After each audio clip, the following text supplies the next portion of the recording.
Hey guys, Archangel here, and today I'm going to be talking about the Deathknight changes for patch 5.2 on World of Warcraft, and this is as of 5th of February. I'm going to provide a link in the description if you want to see them yourself. First change of Deathknights is that Death Siphon now heals for 150% of the damage dealt, and that was 100%. That's still pretty useless, to be honest, because it consumes a rune, so I'm not going to be taking that in 5.2, unless, you never know, of course, it could be really powerful. Second change, conversion. It now costs half the runic power, plus half the runic power for second thereafter that, and that's down from 10 and 10 to 5 and 5, of course, and that's a pretty good change, to be honest. That's going to be kind of useful, maybe. I don't know. I've never tried conversion out. I had big hopes for it before Pandaria, but it let me down in Pandaria. But I heard it was really powerful in the PTR actually for Pandaria. But yeah, that could be good actually. Conversion looks like a fun ability to use. I'm hoping it's going to be powerful, but I don't know. We can only see when the patch comes out.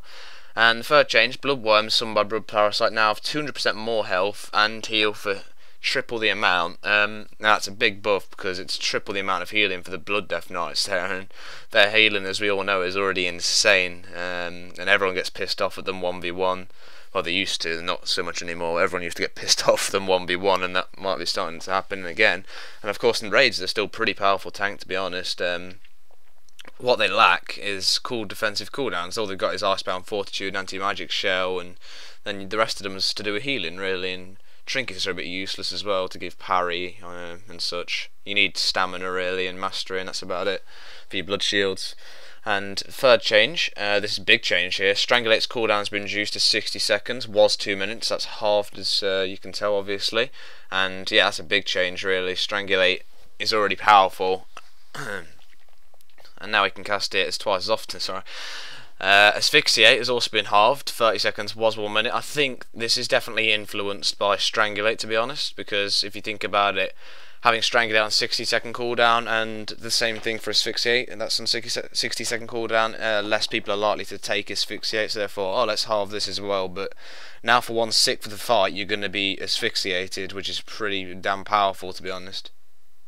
Now the changes for Unholy are quite good, making it easier to play here by the looks of things. Reaping now also applies to Icy Touch, which means when you cast Icy Touch, your Frost rune that you consume will turn into a Death rune, which later on you'll see is a strange buff because, yeah, well, you'll see later on.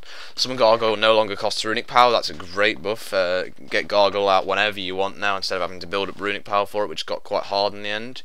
Gargoyle Strike now also does shadow damage in addition to nature damage. That's pretty nice.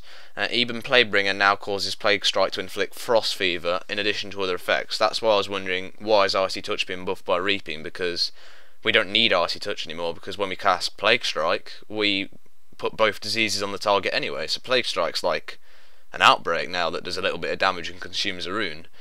And next change, Frost, well, that's a gear change there, not Unholy change, sorry.